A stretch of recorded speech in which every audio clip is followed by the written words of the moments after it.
Officer Jake Morrison had worked patrol for nearly a decade. But nothing, absolutely nothing, had prepared him for what happened that Thursday morning. It started like any other. The sky over downtown Denver was a dull gray, filtered through the kind of haze that warned of snow. Jake had finished his second cup of coffee and was cruising past the Jefferson County Courthouse. Windows slightly cracked, radio low, Shadow curled up in the back seat of the K9 cruiser, like he always was. It was supposed to be a routine patrol. Loop, no calls, no alerts, no reason to stop. But Shadow had other plans. It started with a low whine, just a soft sound at first. Jake barely noticed it. Probably a squirrel, he thought. Shadow had a thing about them ears perked, tail twitching, but it was harmless. Then came the growl, deep, steady, intentional. Jake glanced in the rearview mirror and saw his partner stiffen. His entire body locked, nostrils flared. The whine turned into clawing rhythmic, desperate scratches against the inside of the reinforced K9 partition. "Easy, buddy," Jake murmured, frowning. "We're not stopping here today." But Shadow didn't care. Without warning, he let out a bark, one single piercing bark that sliced through the hum of the city and sent adrenaline surging through Jake's veins. Shadow never barked in the cruiser. Never once in 4 years. Jake hit the brakes, hard. The cruiser jolted to a stop at the curb. Hazard lights on. The city moved around them in a blur, indifferent. Jake opened the back door and barely had time to reach for the leash before Shadow lunged, hitting the pavement like a missile, nose down, body taut, tail straight out like a rudder. Shadow... Wait. But the dog didn't wait. Jake clipped the leash as fast as he could and found himself being dragged, literally, dragged toward the courthouse steps. Shadow's pace was relentless. Unquestioning, purpose-driven. Jake had seen him like this during narcotics raids, bomb threats, missing persons cases. But this, no one had called anything in. The courthouse had been cleared that morning. No alerts, no scheduled K9 sweeps, no threats on the radar. Yet here they were, barreling toward a place Jake had no intention of going. As the glass doors slid open, Shadow didn't even pause. He surged through security like a black blur, nearly toppling the metal detector. Officers reached for their radios. A bailiff looked up, startled. "K9 unit." Jake shouted. He caught a scent. "I don't know what yet." The bailiff narrowed his eyes. "You sure he's not going rogue?" "Shadow doesn't go rogue," Jake said. "Not ever." Inside, the courthouse was its usual sterile fluorescence, murmurs from attorneys, the soft shuffle of paperwork and rubber soles. But all of it seemed to fall away as Shadow zigzagged across the marble floor, nose twitching with machine-like precision. He darted through the atrium, past confused legal clerks and startled families waiting for hearings. Jake could barely keep up. "What the hell are you after?" he muttered. Shadow suddenly veered left, muscles coiling, momentum shifting. Jake recognized the hallway instantly. Courtroom B, he cursed under his breath. Courtroom B was sealed today. A private custody hearing, closed to the public. Sensitive. No press, no walk-ins. Definitely no K9 units barging through the doors. Shadow, heel. Jake commanded sharply. No response. Instead, the dog lunged forward and slammed into the double doors. Shoulder-first claws scrambled for traction on the slick floor. Jake reached the doors just in time to yank the leash tighter. He could hear voices inside, the murmur of attorneys, the firm cadence of a judge. He had seconds to decide. This was crazy. He'd lose his badge for this. And then Shadow pushed the doors open. The room froze. 2 attorneys turned mid-sentence. A social worker in the back row gasped. At the center of it all sat a young girl, no more than 8, on a padded bench that swallowed her tiny frame. Her name, Jake would learn later, was Lena Cruz. She didn't move, didn't flinch, just stared. Shadow charged down the center aisle like a bullet, dragging Jake behind him. Benches scraped. Papers flew. Jurors gaped. The judge's gavel froze midair. "Sorry, K9 unit," Jake panted. "Please stay seated. He's tracking something." Judge Monroe stood. "Officer, what is the meaning of this?" "I don't know." Yet, Your Honor, he's never acted like this before. Shadow wasn't waiting for explanations. He darted past the podium, nose working the air furiously, then dove beneath the judge's bench with a force that made Jake's breath catch. The leash slipped from his hand. The courtroom was silent, stunned, holding its collective breath. Jake dropped to his knees. Shadow. A sound emerged from under the bench, not barking, not growling, but a whine, low, steady, gentle. Jake leaned forward, lifted the heavy hem of the judge's robe, and peered beneath. There, tucked behind a support beam, was a bundle of blankets. Small, shaking, breathing. Jake's blood ran cold. He reached in, slowly, carefully, and pulled the bundle forward. Beneath the layers was a child, a little girl. Her cheeks were flushed, eyes wide with fear, clutching a worn stuffed rabbit to her chest. She couldn't have been more than 4. The room erupted. Officers leaped into motion. Medical personnel were called. The judge recessed the hearing on the spot.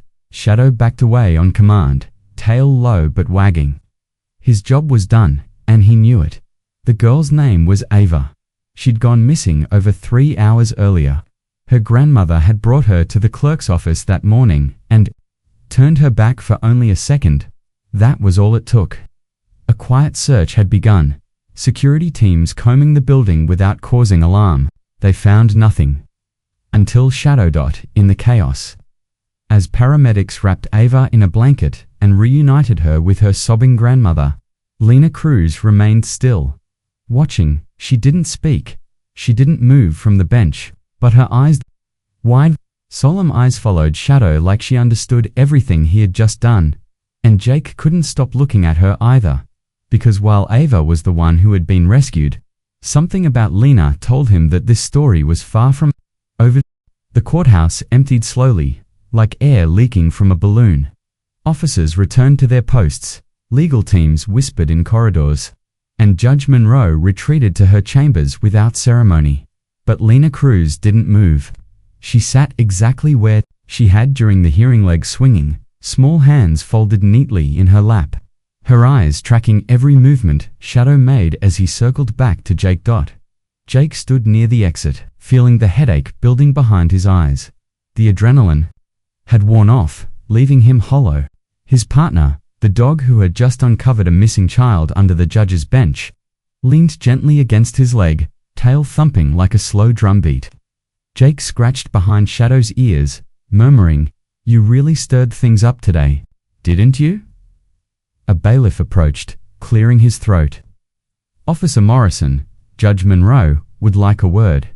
"Now." Jake nodded, eyes briefly scanning the room again before they landed back on Lena. She was still watching, not just observing, but absorbing, like she had seen more than anyone else had. There was a quietness to her that didn't feel like shyness. It felt like restraint, measured, intentional. He followed the bailiff through a side hallway toward the judge's chambers. When they entered, Monroe had already set her robe on the back of her chair and was sipping from a white mug that read, "World's most patient woman, according to no one." Her silver hair was tied in a tight bun, but her face had softened. She motioned for him to come in. "Officer Morrison and Shadow, please." Jake stepped inside and removed his cap. "Apologies for the disruption, Your Honor." She waved her hand. "Spare me. That dog may have just saved a little girl's life. You don't apologize for that." Shadow, ever professional, chose that moment to sprawl across her carpet, tongue lolling out in satisfaction. Monroe smiled faintly. "He's trained, but not uptight." "I like that," Jake chuckled. "He's got a mind of his own, always has." There was a pause, the kind that invites something more. "Tell me, officer," she said, leaning forward, "has Shadow ever done anything like this before?" Jake shook his head. "Never. He's disciplined to the bone. But today he knew, before we even got close. Like he felt it in the air." Monroe tapped her mug with one finger. "I've always believed dogs sense what people miss, but I also believe in timing. And that child." She set her mug down. She was hiding in plain sight. In my courtroom, her gaze lingered on Jake before shifting. Do you know the girl in the gallery? The one who didn't move when Shadow ran through the doors? Jake nodded slowly. Yeah, I noticed her calm. Real calm. Her name is Lena Cruz, the judge said. 8 years old. Mother died from an overdose 2 years ago. Father's serving time. She's been in the system since then. 4 different homes. Today was supposed to decide if she'd be placed again or finally adopted. Jake didn't speak. Something tightened in his throat. Monroe continued, quieter now. After the medics cleared Ava, Lena walked right over to her, sat beside her, spoke to her in Spanish. Calmed her down faster than anything I've seen. Not many kids would have done that. Jake didn't have a reply. Not one that would have made sense. He nodded and left the judge's chambers feeling like something had changed. He just wasn't sure what. Later, he found Lena sitting outside the chamber doors on a long wooden bench. She wasn't fidgeting or anxious. Just waiting. Her small hand rested gently on Shadow's head, fingers absently stroking behind his ears. The bailiff stood nearby, keeping watch. But Lena didn't seem to notice or care. Jake approached and knelt beside her. You good kid? Lena nodded. He's soft, she said without looking up. He likes you, Jake replied. That's not always the case. She gave a shy smile, still stroking Shadow's head. Jake studied her quietly for a moment. You know, what you did back there, that was kind. Most people wouldn't have thought to speak to her, but you did. Lena shrugged. She looked scared. I know what that feels like. Jake swallowed hard. Before he could say more, a couple approached from down the hall. A man and a woman, early 40s. The woman had warm eyes. The man looked like he was trying not to let his emotions show too plainly. They paused in front of the bench. Hi there, the woman said gently. We're the Martinez family. We were here for your hearing. Today, Lena looked up. We've been looking into adoption for a while, the man added. And we were matched with you recently. Jake stepped back, giving them space. We saw what you did in that courtroom, Mrs. Martinez continued. The way you sat with Ava, the way you spoke to her. We just wanted to say, we saw you. Lena blinked. You saw what? Mr. Martinez smiled. We saw your heart. The moment hung in the air, still and fragile. 3 days passed. Shadow returned to his routine like nothing had happened. He chased tennis balls, guarded the front door, and curled up in the corner of Jake's apartment like he always did. But Jake couldn't shake the feeling. He kept seeing Lena, the way she moved without hesitation toward Ava, the way she sat with her like it was the most natural thing in the world. It wasn't just kindness, it was instinct, quiet, healing, honest. Jake had been a cop long enough to know what desperation looked like. Lena didn't have that look. She had something, rarer composure, awareness, compassion that wasn't performative. It stayed with him. He told himself he was just curious, just following up, but he still found himself dialing the foster center and asking for a meeting. He didn't wear his uniform, just jeans, boots, and a jacket that smelled faintly of dog treats.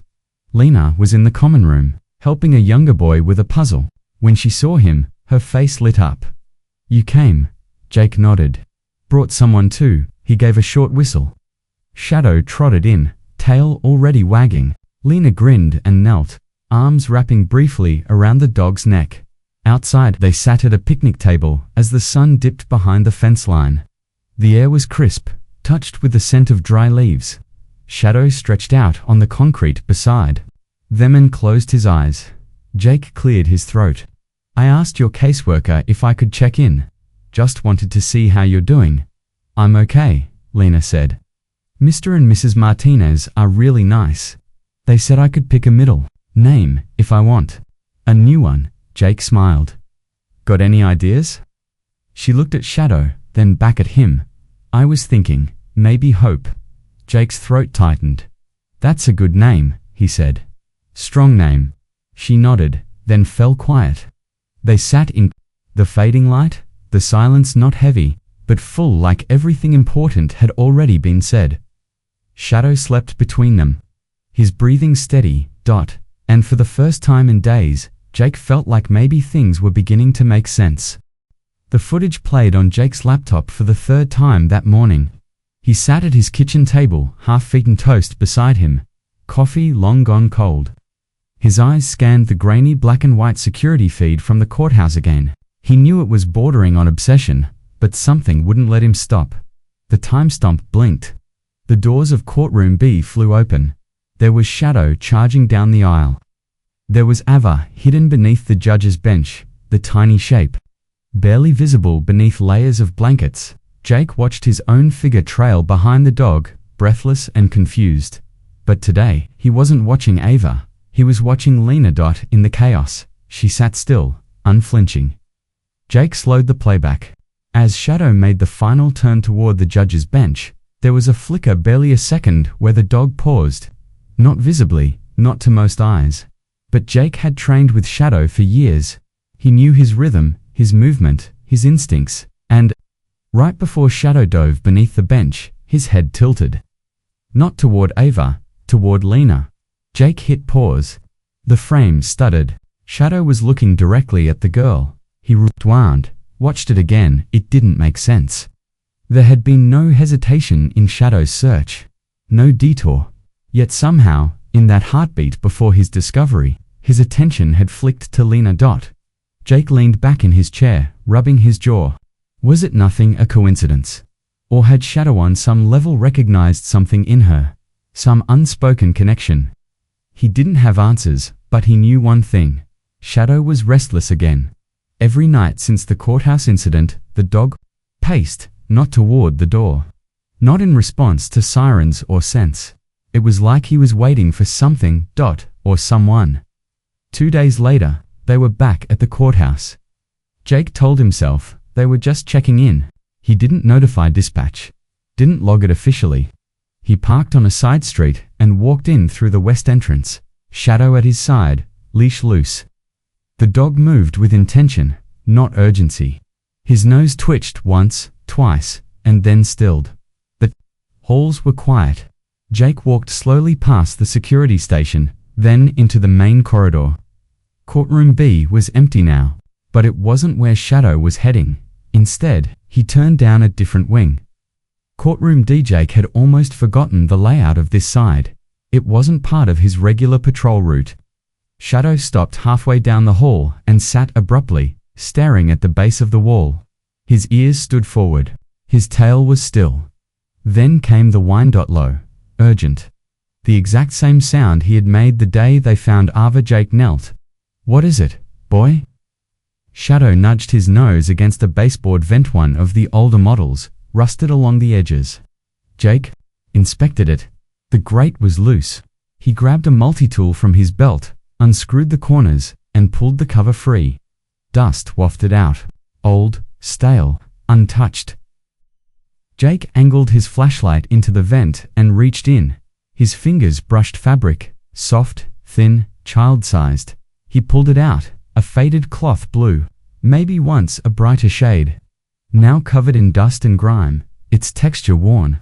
From time and air, along the hem was a stitched letter. Just one, E.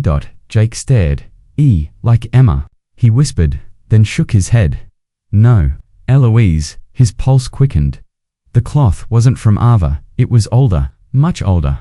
He held it in both hands, the dust falling away in flakes. Shadow didn't move, eyes locked on the vent, like it still held secrets. Jake swallowed hard and turned toward the courthouse evidence team. He delivered the cloth with a report, asking for immediate analysis. Scans returned no blood, no DNA, but the fibers aged estidested. It had been hidden there for years, possibly decades. Back at his apartment, Jake sat again at his table, the same lamp glowing over his notes. He pulled every missing persons report filed in Jefferson County, involving a child whose name began with E, and that's when he found it. Case 02391. Year, 2001. Status, closed. Minor, Eloise Gardner. Jake clicked open the file. The screen populated. Slowly, most of it was redacted names, blacked out. Critical details, scrubbed.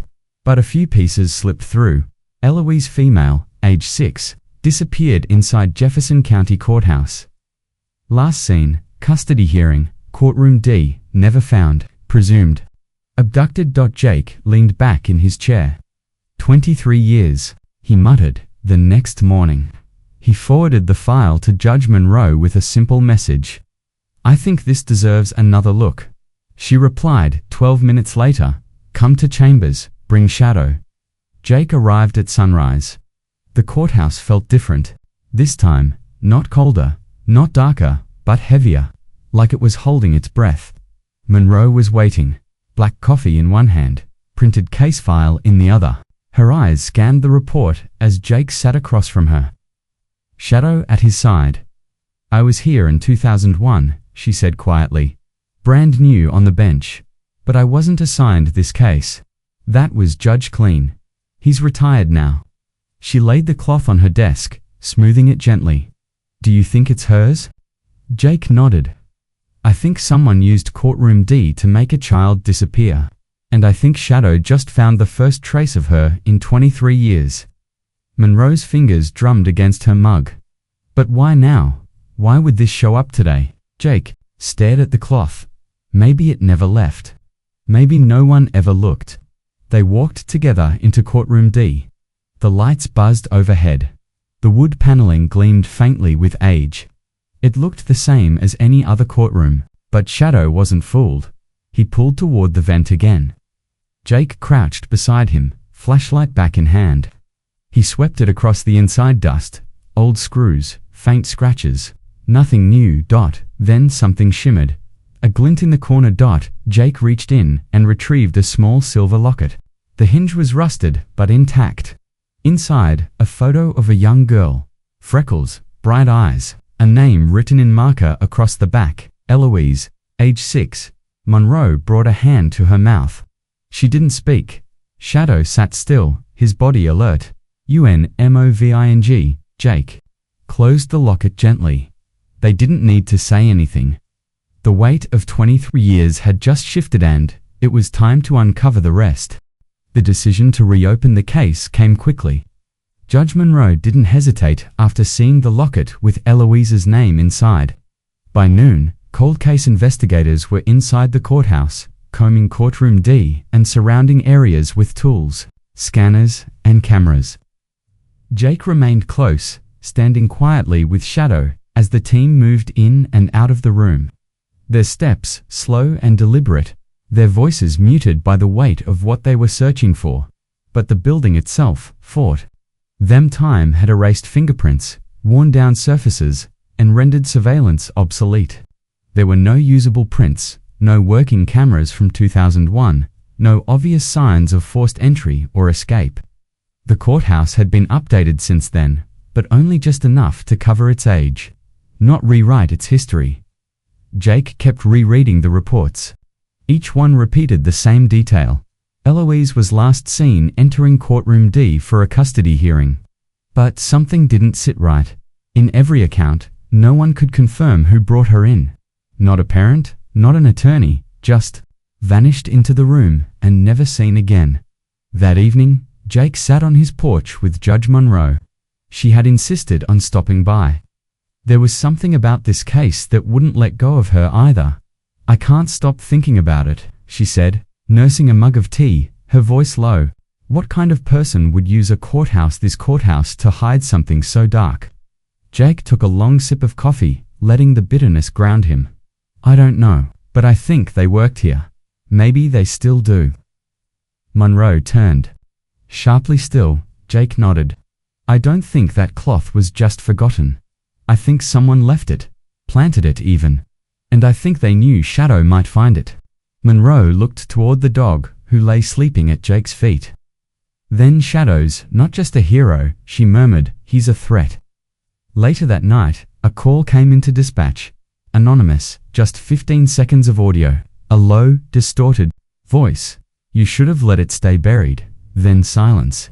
No number, no trace. Dispatch contacted Jake immediately. He didn't sleep that night. Neither did Shadow. By morning, Jake was back at the courthouse. Not for routine. Not for patrol. This time, He had one goal: find out who was in the building the day Eloise vanished. He started with the obvious: court schedules, judge rosters, legal staff logs. But it wasn't until he hit the janitorial reports that something jumped out. One name, just one: Caleb Rowe, hired in 1998, still employed, assigned to the South Corridor, including Courtroom DJ, AKE's stomach dropped. He knew that name. He'd passed that man in the halls 100 times. Quiet guy, brown uniform, eyes always down, always nodding politely, never speaking unless spoken to. Jake printed the log and slid it into his folder. He stood to leave, his thoughts racing. But just as he reached the door, Shadow stiffened. Ears forward, nose twitching.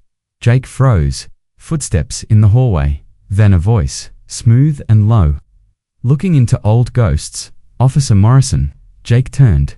Caleb Rowe stood in the corridor, a mop bucket beside him. His expression was blank, his uniform crisp. But there was something in his eyes, flat, unreadable. "I hear you've been digging," he said, barely moving. Jake kept his voice even. "Just reviewing some paperwork." Caleb's lips curled slightly. "Some things ought to stay where they're put. People forget that." Jake didn't blink. Neither did Shadow. Then, without another word, Caleb turned and walked away.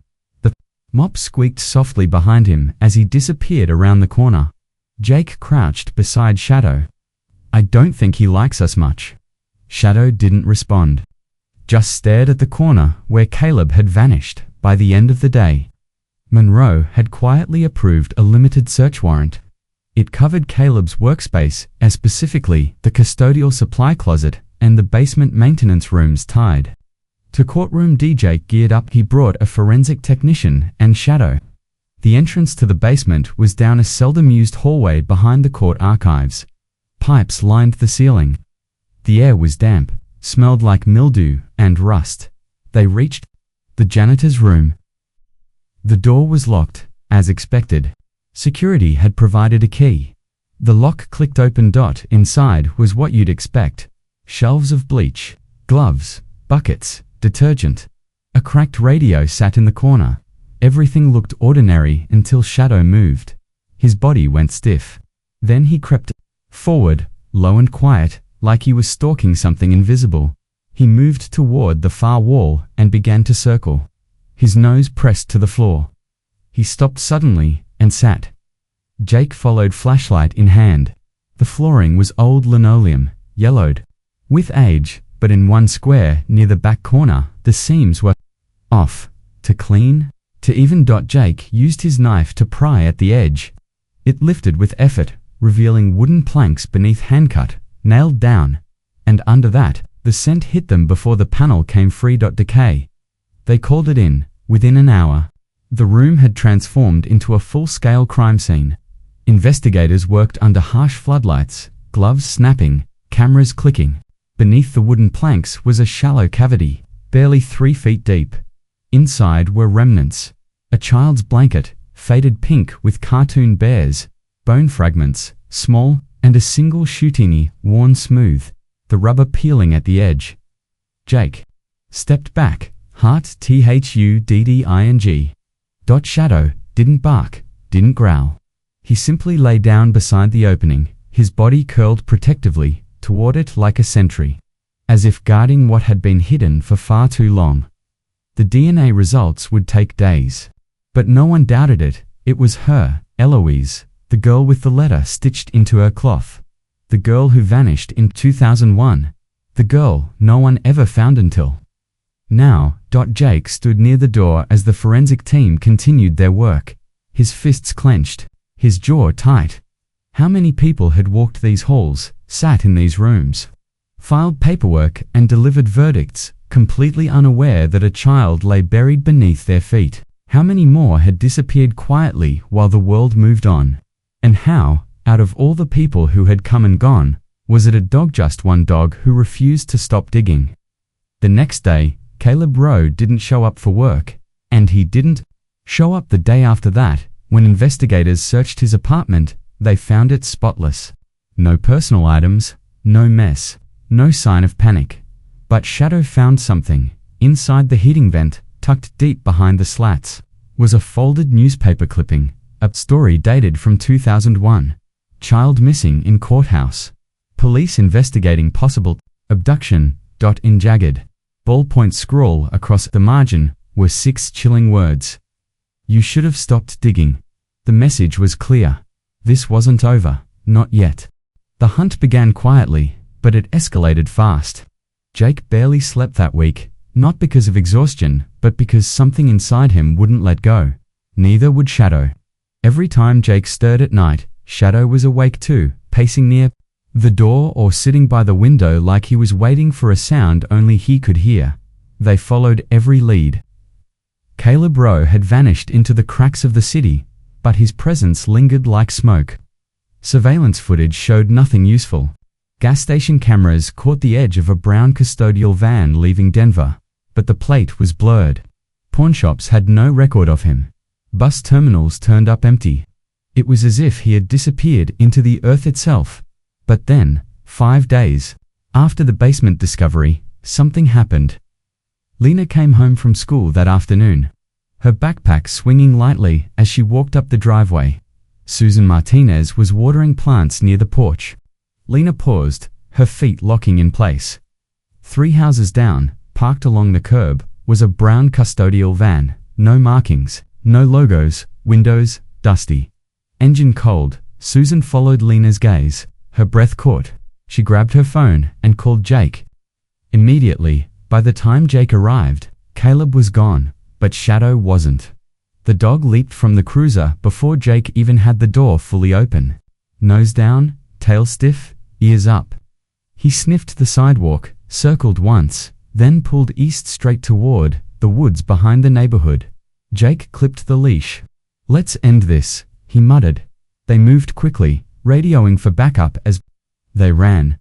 The trail led through underbrush, across brittle leaves, past a rusted fence line. Shadow never hesitated. After 15 minutes, they crossed into an old irrigation trail, now just a dirt path lined with dry weeds. There, in a shallow clearing beneath overgrown branches, they found it, a green duffel bag, unzipped and half hidden beneath leaves. Inside were canned food, a coil of rope, gloves, and something that made Jake's throat tighten: a photograph. A courthouse gallery, a little girl sitting in the corner, alone. Eloise Shadow's ears pinned back. He lunged forward. They found Caleb crouched in a narrow gully, half hidden by thorn bushes and rotting logs. Dirt clung to his hands. His clothes were torn. His face was gaunt, eyes sunken, as if the past week had eaten him from the inside. Jake raised his weapon. Hands where I can see them. Caleb didn't resist. He lifted his hands slowly and sat back in the dirt. You weren't supposed to find her, he said softly. Jake didn't move. Why, Caleb? The man didn't answer right away. He looked at the ground, then at Shadow. She screamed, he whispered. I told her to stop. I just wanted to scare her. I didn't mean to. You hid her for 23 years. Caleb nodded. I thought, if no one found her, no one would remember. Shadow growled, low and rumbling, not in threat, but in knowing. Jake kept his eyes locked on Caleb. Well, someone did remember, he said. And now she's found. The arrest made headlines before nightfall. Cold case cracked by canine officer. Hero dog uncovers 23-year mystery. Justice for Eloise Gardner. Reporters flooded the precinct. Documentary producers left voicemails. News anchors asked for interviews. Jake turned them all down.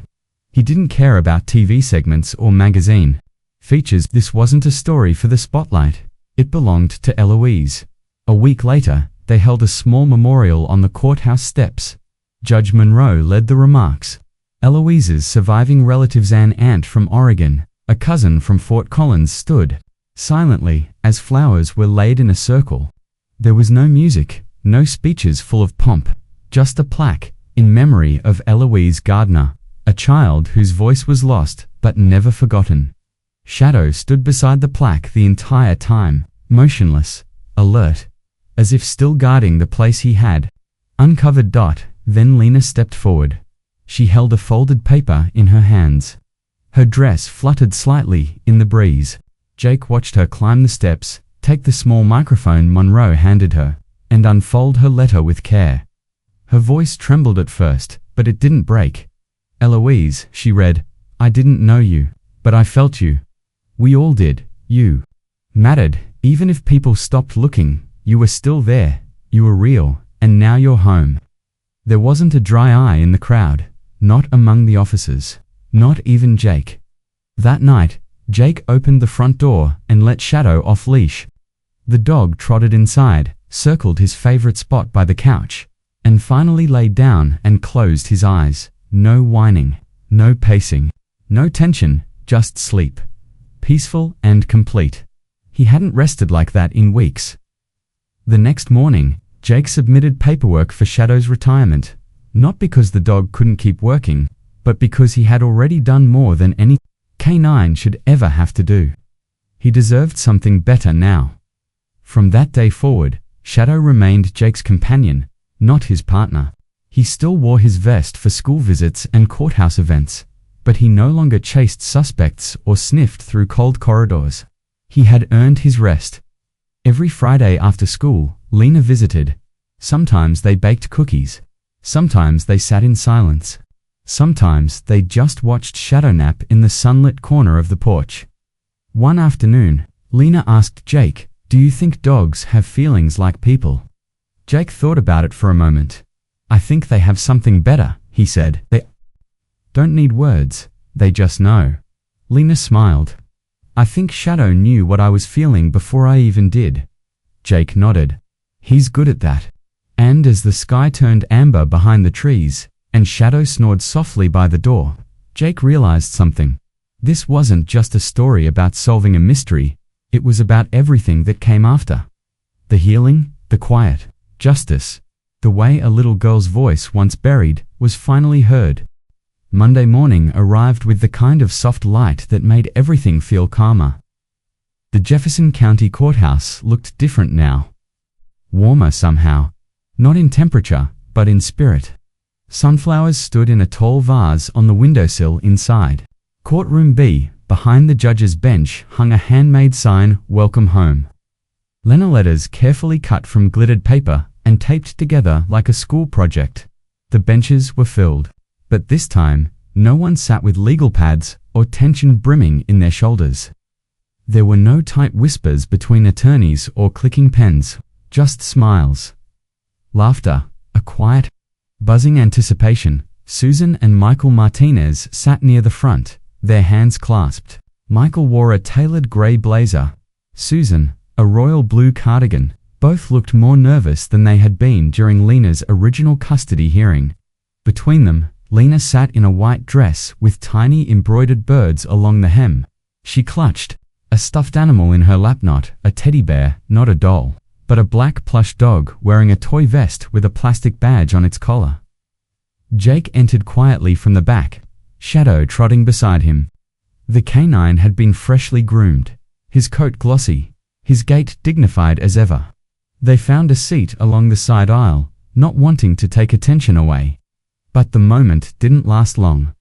"Officer Morrison," Judge Monroe called from the bench, and "Officer Shadow, please come forward." A ripple of laughter passed through the room. Jake flushed slightly as he stood, but Shadow strode confidently down the center aisle, tail high, as if he belonged in a parade. They stopped just at the rail. Monroe smiled. "I wanted them here for this. If not for Officer Morrison's judgment and Shadow's instincts, we might be having a very different conversation today." She turned her gaze toward Lena. "Miss Cruz, or should I say, Miss Martinez, are you ready?" Lena nodded, eyes bright but steady. "Any words before we begin?" Monroe asked gently. Lena hesitated. Her gaze drifted from the judge to Jake, then to Shadow. Finally, to her new parents. She clutched the plush dog tighter.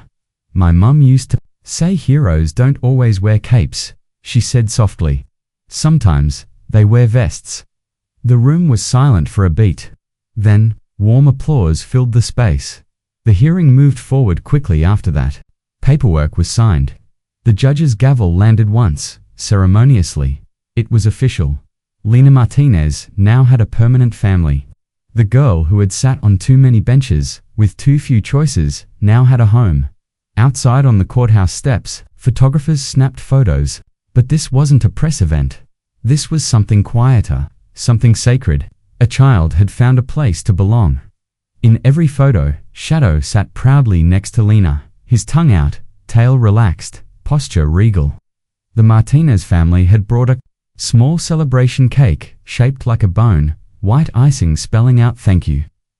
Shadow across the top dot, Jake watched from a few steps back. He didn't need to be in the center. This moment belonged to them.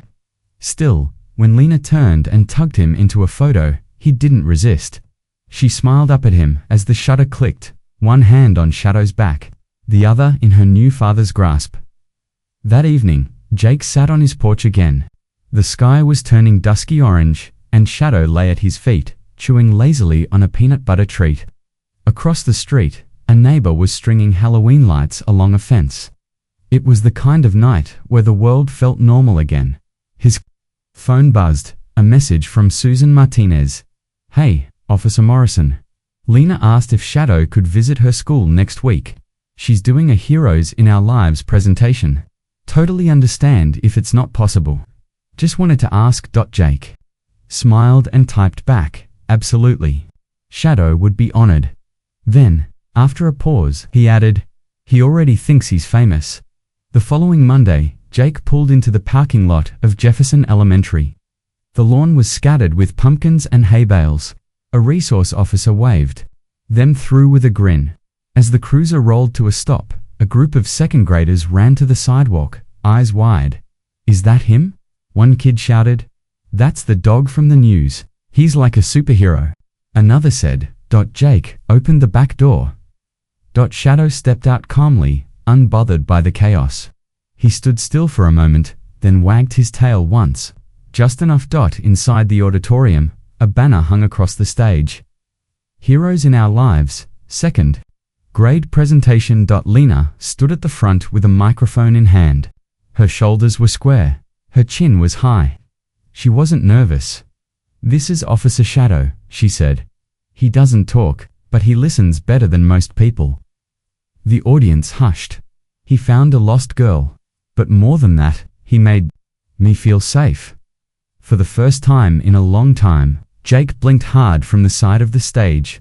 Shadow lay at Lena's feet, paws crossed neatly, chest rising and falling as if he understood the weight of her words. After the presentation, kids gathered around asking questions. Can he fly? Does he eat bacon? Does he go to jail if he breaks rules? Lena handled every answer like a pro.